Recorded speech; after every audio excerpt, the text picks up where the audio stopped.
Om Namo Bhagavate Vasudevaya. Om Namo Bhagavate Vasudevaya. Om Namo Bhagavate Vasudevaya. Welcome to today's reading from Sri Chaitanya Charitamrita. We're reading from Adi Lila, chapter 7, and we are at verse 51 at the moment. Mukam karoti vachalam pangum langhayate girim yat kripatam ham vande Shri Gurum Dinatarinam Paramananda Madhavam Shri Chaitanya Ishwaram Hari Om Tat Sat. Verse 51. The Mayavadi sannyasis are all criticizing your holiness. We cannot tolerate hearing such criticism, for this blasphemy breaks our hearts. Purport. This is a manifestation of real love for Krishna and Lord Chaitanya Mahaprabhu. There are three categories of Vaishnavas: Kanishtadhikaris, Madhyamadhikaris and Uttamadhikaris. The Kanishtadhikari, or the devotee in the lowest stage of Vaishnava life, has firm faith but is not familiar with the conclusions of the Shastras. The devotee in the second stage, the Madhyamadhikari, is completely aware of the Shastri conclusion and has firm faith in his Guru and the Lord. He therefore, avoiding non-devotees, preaches to the innocent. However, the Mahabhagavat or Uttamadhikari, the devotee in the highest stage of devotional life, does not see anyone as being against the Vaishnava principles, for he regards everyone as Vaishnava but himself. This is the essence of Chaitanya Mahaprabhu's instruction that one be more tolerant than a tree and think oneself lower than the straw in the street. Trinad api sunichena taror eva sahishnuna. However, even if a devotee is in the Uttam Bhagavat state, he must come down to the second status of life, Madhyamadhikari, to be a preacher. For a preacher should not tolerate blasphemy against another Vaishnav. Although a Kanishtadhikari also cannot tolerate such blasphemy, he is not competent to stop it by citing Shastric evidences. Therefore, Tapan Mishra and Chandrasekhar are understood to be Kanishtadhikaris because they could not refute the arguments of the sannyasis in Banaras. They appealed to Lord Chaitanya Mahaprabhu to take action, for they felt that they could not tolerate such criticism, although they also could not stop it. Verse 52. While Tapan Mishra and Chandrasekhar were thus talking with Sri Chaitanya Mahaprabhu, he only smiled slightly and remained silent. At that time, a Brahman came there to meet the Lord. Purport. Because the blasphemy was cast against Sri Chaitanya Mahaprabhu himself, he did not feel sorry, and therefore he was smiling. This is ideal Vaishnava behavior.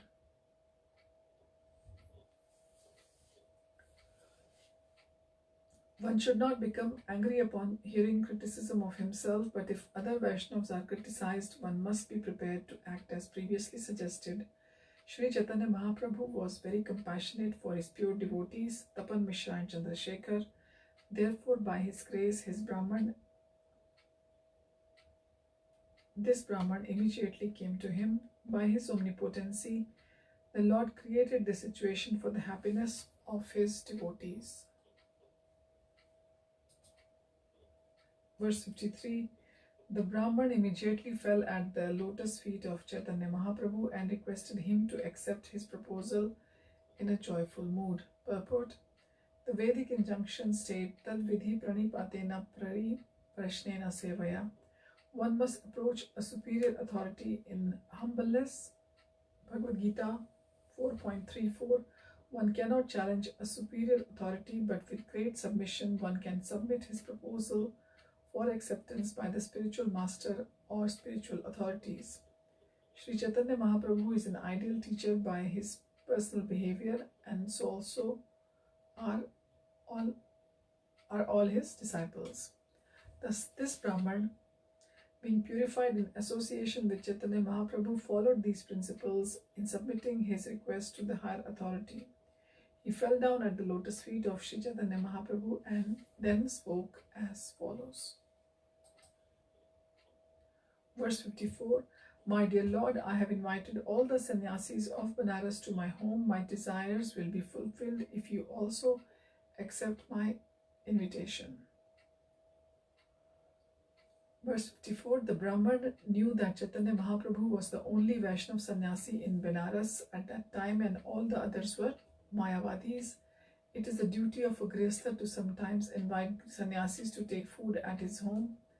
This Grihastha Brahman wanted to invite all the sannyasis to his house, but he also knew that it would be very difficult to induce Lord Chaitanya Mahaprabhu to accept such an invitation because the Mayavadi sannyasis would be present. Therefore, he fell down at his feet and fervently appealed to the Lord to be compassionate and grant his request. Thus, he humbly submitted his desire.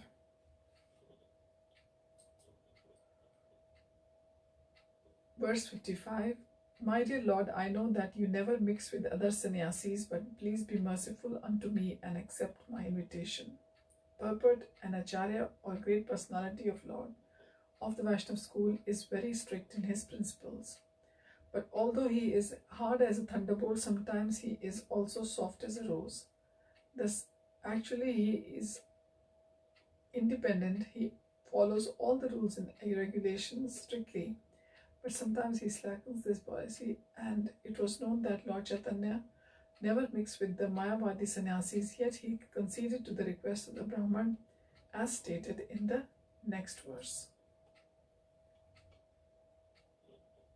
Verse 56. Lord Chaitanya smiled and accepted the invitation of the Brahman. He made this gesture to show his mercy to the Mayavadi sannyasis. Purport: Tapan Mishra and Chandrasekhar appealed to the lotus feet of the Lord regarding their grief at the criticism of him by the sannyasis in Benares.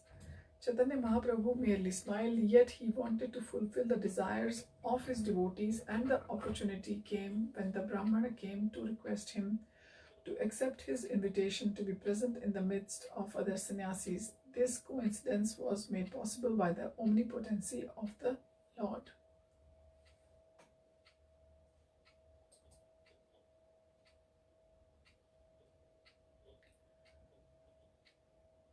The Brahman, verse 57, the Brahman knew that Lord Chaitanya Mahaprabhu never went to anyone else's house, yet due to inspiration from Lord, he earnestly requested him to accept his invitation.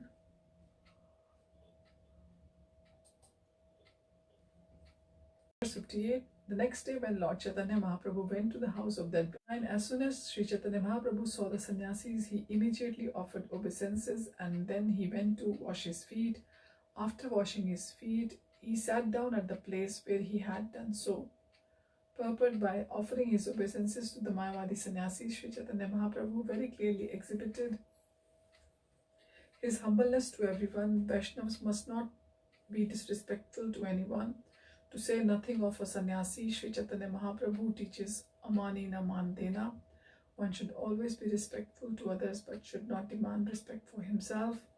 A sannyasi should always walk barefoot, and therefore when he enters a temple or society of devotees, he should first wash his feet and then sit down in a proper place.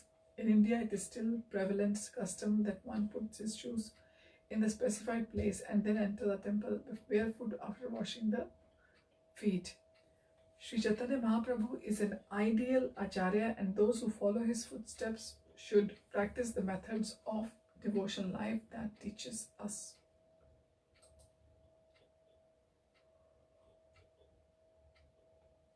Verse 60.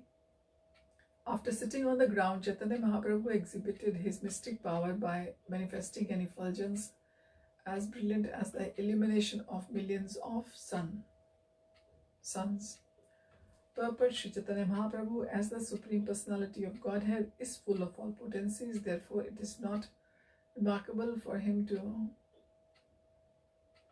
manifest the illumination of millions of suns. Lord Sri Krishna is known as Yogeshwara, the master of all mystic powers. Sri Krishna Chaitanya Mahaprabhu is the Lord Krishna himself.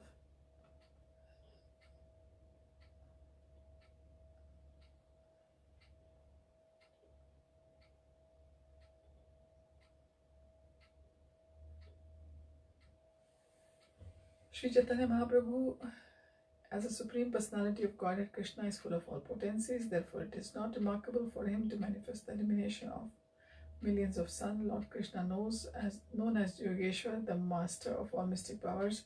Shri Krishna Chaitanya Mahaprabhu is Lord Krishna himself, therefore he can exhibit any mystic powers.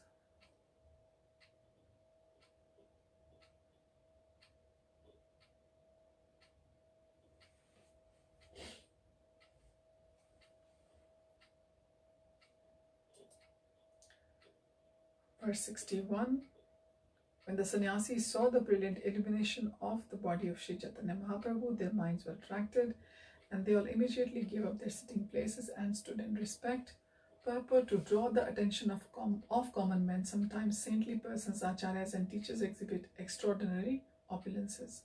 This is necessary to attract the attention of fools, but saintly persons should not misuse such powers for personal sense gratification, like false saints who declare themselves to be God. Even a magician can exhibit extraordinary feats, but they are not understandable to common men. But this does not mean that the magician is God. It is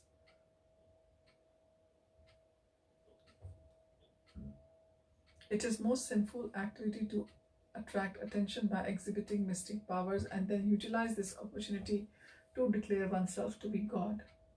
A real saintly person never declares himself to be God, but always places himself in the position of a servant of a God.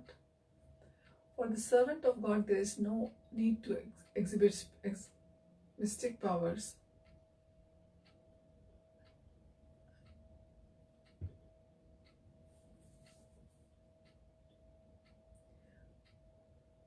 And he does not like to do so, but on behalf of the Supreme Personality of Godhead, as humble servant of God performs his activities in such a wonderful way that no common man can dare try to act like him.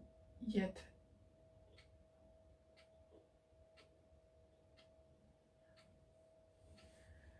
the personality of Godhead, a humble servant of God, performs his activities in such a wonderful way that no common man can dare try to act like him. Yet a saintly person never takes credit for such actions, because he knows very well that when wonderful girls are done by his are done on his behalf by the grace of the Supreme Personality of Lord, all credit goes to the master and not the servants.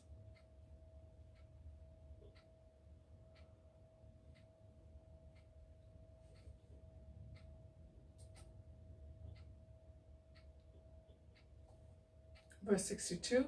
The leader of all the Mayavadi sannyasis present was named Prakashananda Saraswati, and after standing up, he addressed to Lord Chaitanya Mahaprabhu as follows with the great respect. As Lord Chaitanya Mahaprabhu showed respect to all the Mayavadi sannyasis, similarly the leader of the Mayavadi sannyasis, Prakashananda, who also showed his respects to the Lord. So we will continue from here onwards next time. Thank you for joining. Wish you all a very happy Amalaki Ekadashi today. Hare Om Tat Sat. Hare Krishna.